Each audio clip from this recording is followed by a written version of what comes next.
Hello, dear friends. Today is April 3rd, 2026, and this is a review of the map of military operations. Well then, in the United States, the administration has begun to slowly fall apart.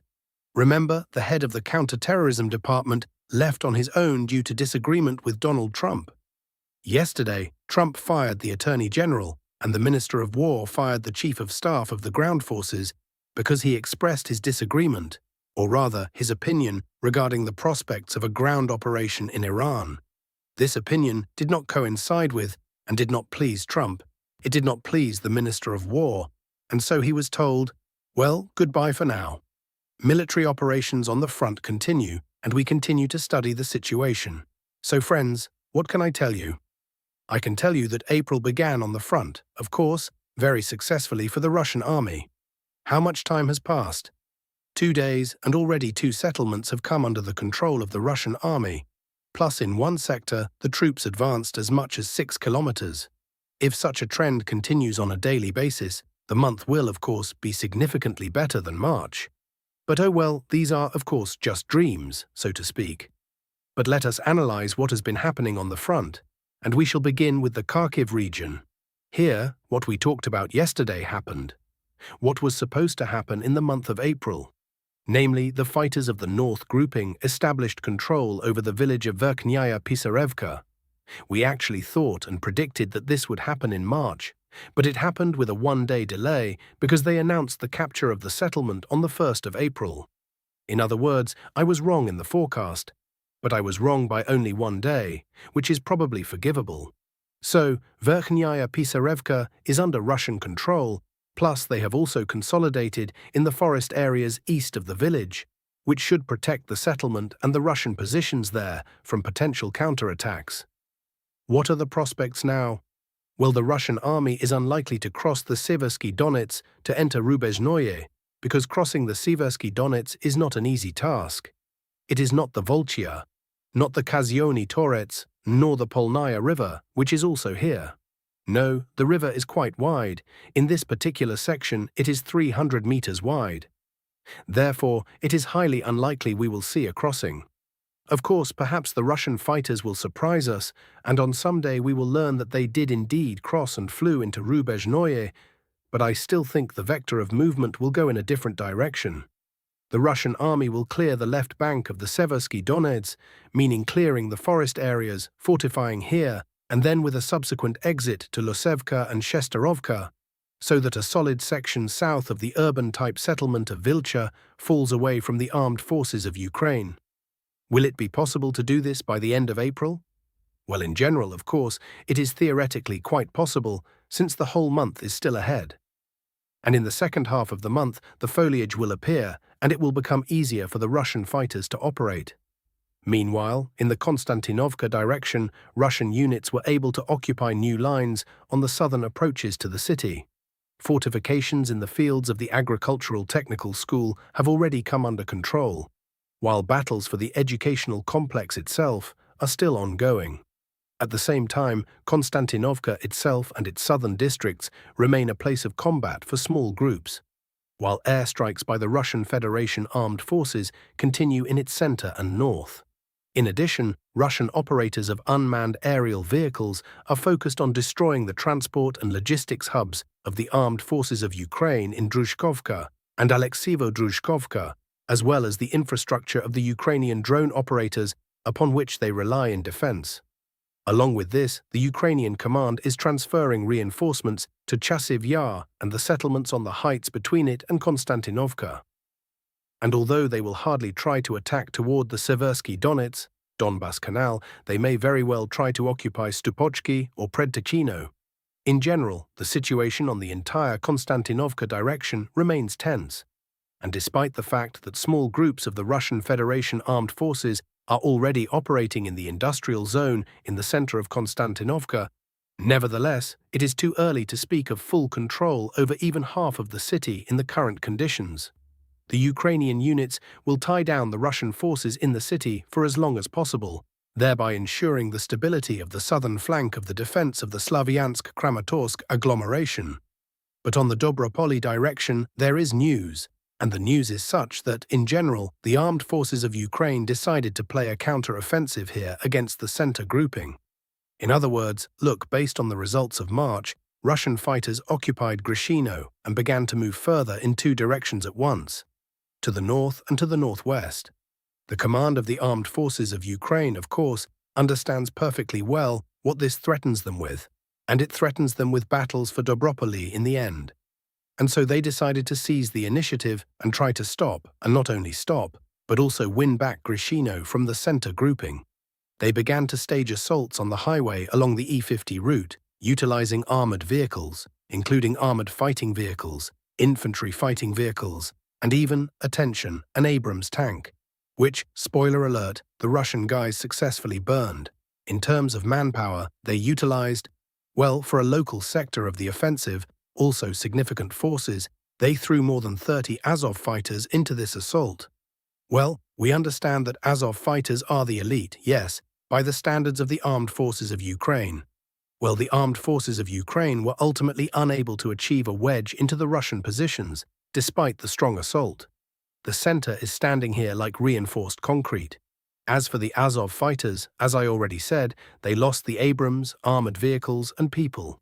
By the way, footage of the defeat of the Azov fighters is already present on the network. More than 20, I want to draw attention to this.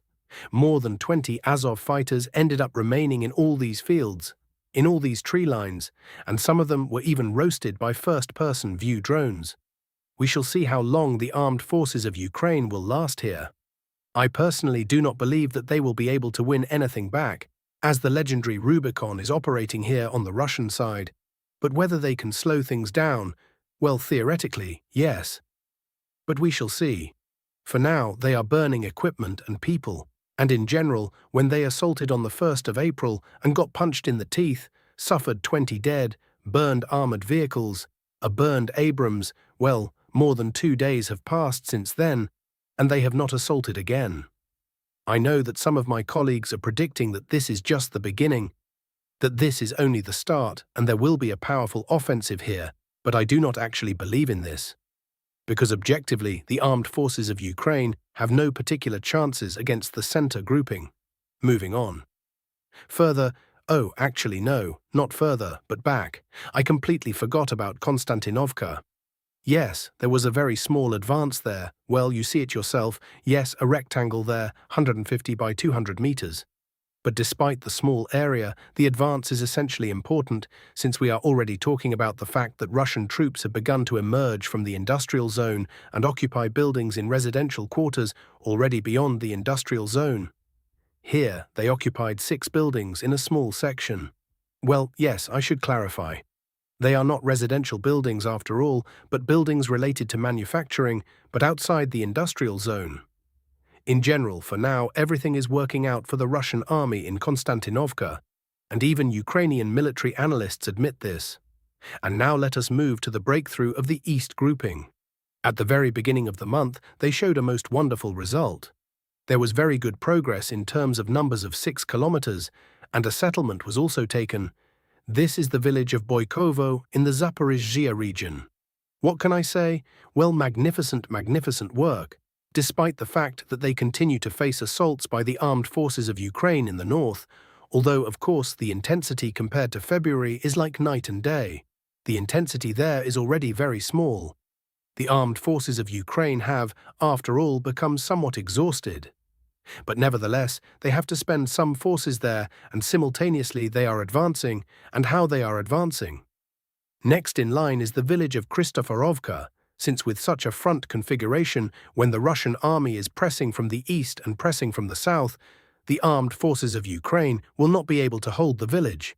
But of course, all attention is also focused on the sector further south, to Vozdvizhenka and Verkhnaya Tersa, as the defense line of the armed forces of Ukraine is here, which prevents the east grouping from deploying in full force for now and continuing the movement to the west.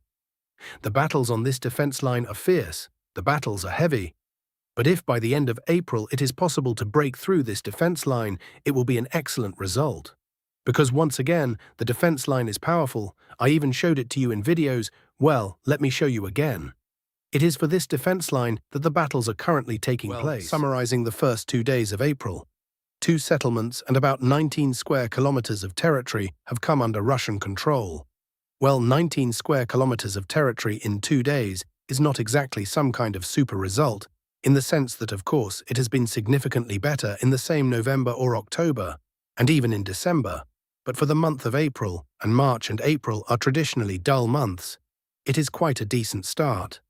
We are waiting with you for further activation.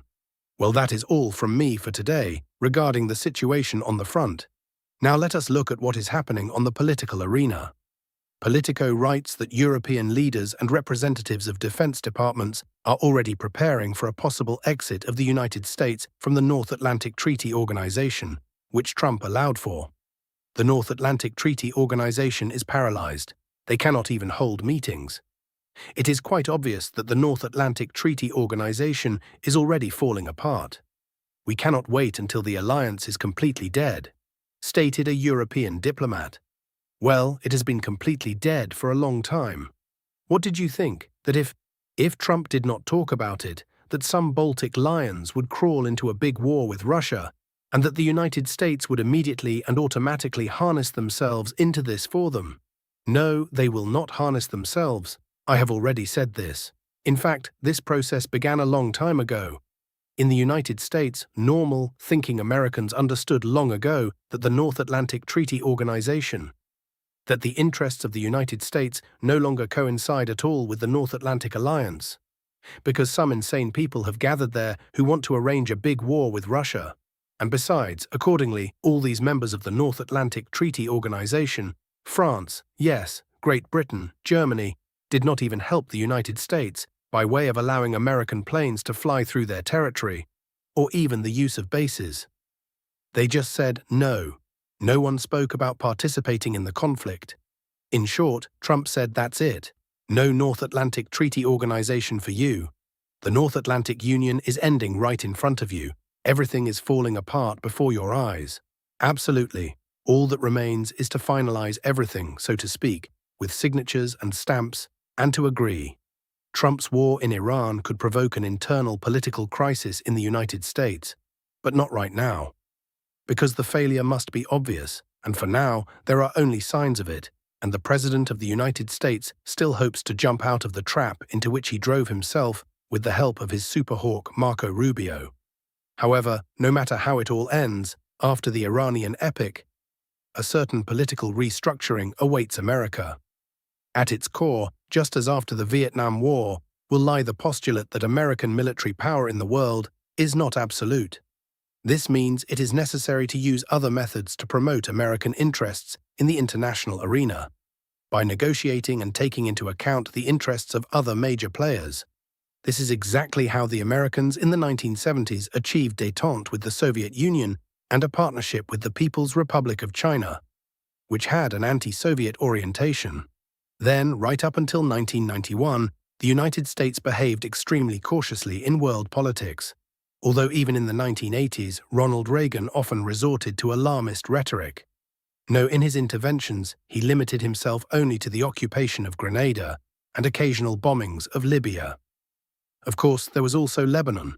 Apparently, the Middle East is like honey for any American administration, but as soon as things got hot there, Reagan popped out of there like a cork from a champagne bottle. So on the whole, after Vietnam, the United States played extremely cautiously in the international arena, conducted pinpoint operations, and waged a proxy war with the Soviet Union in Afghanistan. Apparently, if the United States suffers a strategic failure in Iran, for some period, maybe even a long one, they will repeat what they have already done before.